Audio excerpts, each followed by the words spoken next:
Hello guys, स्वागत है आप सभी का आपके अपने यूट्यूब चैनल जीके अभ्यास पर। आज हम मॉडर्न हिस्ट्री के जो हमारा टॉपिक हो जाता है भारत में यूरोपीय कंपनियों का आगमन, इस पर कुछ महत्वपूर्ण प्रश्नों को डिस्कस करेंगे जो कि हमारे सभी एग्जाम पॉइंट ऑफ व्यू से बहुत ही महत्वपूर्ण हो जाते हैं। तो आइए इन प्रश्नों की श्रृंखला को हम एक एक करके देख लेते हैं। जो हमारा यहाँ पहला प्रश्न हो जाता है, वास्को डी गामा कालीकट पर किस वर्ष आया? तो इसका जो राइट आंसर हो जाएगा ऑप्शन बी 1498। 20 मई 1498 ईस्वी को वास्को डी गामा नामक एक व्यक्ति मसालों की खोज में सर्वप्रथम समुद्री रास्ता का प्रयोग करते हुए पुर्तगाल की राजधानी लिस्बन से भारत के कालीकट नामक तट पर पहुंचे थे। आइए इसके साथ हम आगे अब प्रश्न को देखते हैं। निम्न में से ब्लू वाटर पॉलिसी, तो हम पहले प्रश्न को देख लेते हैं। ब्लू वाटर पॉलिसी क्या है?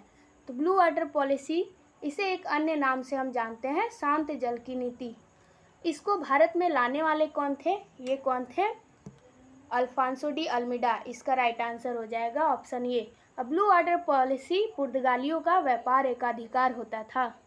आइए हम आगे बढ़ते हैं अगले प्रश्न की ओर। मध्यकाल में सर्वप्रथम भारत से व्यापार संबंध स्थापित करने वाले कौन थे? तो इसका जो राइट आंसर हो जाएगा हमारा ऑप्शन ए। व्यापार संबंध का मतलब है सबसे पहला कौन था जिन्होंने भारत के साथ व्यापार संबंध बनाया था? तो इसका राइट आंसर ऑप्शन ए है। और सबसे पहले वास्को डी गामा ही तो आए थे भारत मसालों के व्यापार के लिए। इसके साथ हम आगे बढ़ते हैं अगले प्रश्न की ओर। वास्को डी गामा भारत कब आया? तो इसका जो राइट आंसर हो जाएगा ऑप्शन सी। मैं आपको पहले भी बता चुकी हूँ, 20 मई 1498 को ये आए थे कालीकट के तट पर। आइए आगे बढ़ते हैं प्रश्नों की ओर। पुर्तगाली उपनिवेश का प्रथम वायसराय भारत में कौन हुआ? तो इसका जो हमारा राइट आंसर हो जाएगा option A. Alfonso de Almeida जो थे प्रथम वायसराय बने थे भारत में। तो ये पुर्तगाली थे और ये बने कब थे? आप इसका ईस्वी भी याद रख सकते हैं, 1505 ईस्वी। आइए हम आगे बढ़ते हैं प्रश्नों की ओर। निम्न में से किसने वास्को डी गामा का कालीकट में स्वागत किया? तो जब वास्को डी गामा कालीकट के तट पर पहुंचे थे उसका वहां पे स्वागत किसने किया? तो उस टाइम में वहां का राजा कौन था? जिमोरिन। तो इसका राइट आंसर हो जाएगा ऑप्शन बी। और उन्होंने न केवल उनका स्वागत किया, मसालों का व्यापार करने की अनुमति भी दी थी। आगे बढ़ते हैं हम अगले प्रश्न की ओर। भारत में पुर्तगाली शक्ति का वास्तविक संस्थापक कौन था? तो इसका जो हमारा राइट आंसर हो जाएगा ऑप्शन बी। अब हम ये देख लेते हैं कि अल्बुकर्क को वास्तविक संस्थापक कहा क्यों जाता है। क्योंकि 1505 ईस्वी में प्रथम वायसराय बने कौन थे? वो थे अल्मीडा। पर वास्तविक संस्थापक इन्हें क्यों कहा जाता है? क्योंकि इन्होंने पुर्तगाली शक्ति के लिए बहुत सारा कार्य किया था।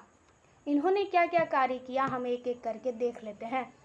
1510 ईस्वी में इन्होंने गोवा विजय कर लिया यूसुफ शाह को हराकर। 1511 में इन्होंने मलक्का विजय कर लिया।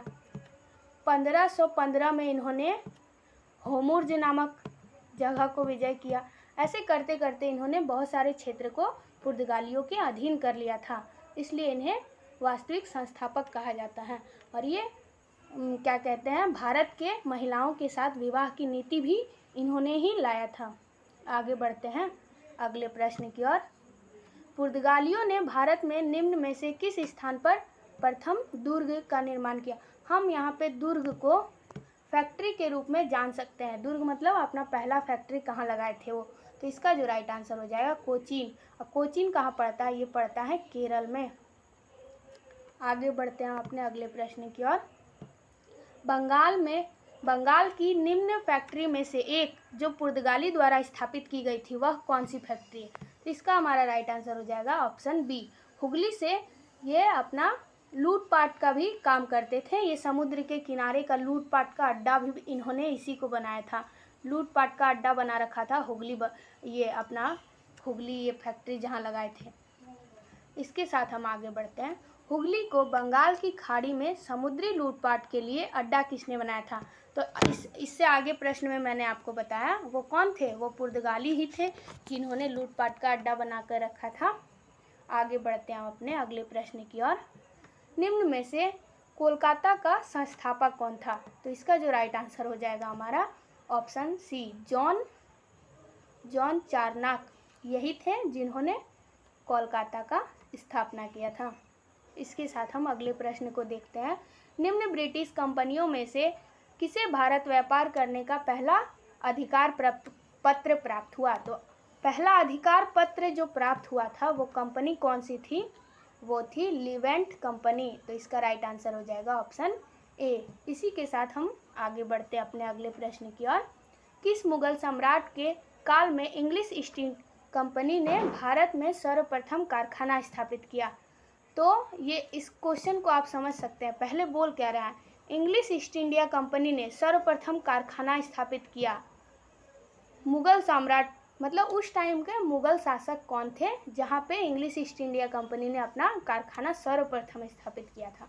इसका जो राइट आंसर हो जाएगा ऑप्शन बी, जहांगीर। जहांगीर वो शासक थे जिस टाइम पे इंग्लिश ईस्ट इंडिया कंपनी ने अपनी पहला कारखाना स्थापित किया था। अब आगे बढ़ते अपने अगले प्रश्न की ओर। भारत में 1613 में अंग्रेज ने अपनी पहली फैक्ट्री कहाँ स्थापित की थी? 1613 आपको ईस्वी दे रखा है और पूछ रहा उन्होंने अपनी पहली फैक्ट्री कहाँ स्थापित की थी? तो इसका राइट आंसर हो जाएगा ऑप्शन डी, सूरत। सूरत जो जगह है वहीं पर अपनी पहली फैक्ट्री उन्होंने स्थापित की थी। इसी के साथ हम बढ़ते अपने अगले प्रश्न की ओर। जो हमारा यहाँ अगला प्रश्न है 15वां लास्ट और यही प्रश्न है, ईस्ट इंडिया कंपनी के प्रारंभिक दौर में वेस्टर्न प्रेसिडेंसी कहाँ थी? तो इसका भी हमारा आंसर हो जाएगा ऑप्शन ए, सूरत। वेस्टर्न प्रेसिडेंसी भी थी सूरत में। यहीं हमारे प्रश्न समाप्त होते हैं। ये सारे प्रश्नों की जो सीरीज़ है पार्ट 1, पार्ट 2, पार्ट 3 करके आएंगे जो हमारे चैनल पे उपलब्ध है। आपको ये अच्छा लगा तो आप सब्सक्राइब करें, लाइक करें।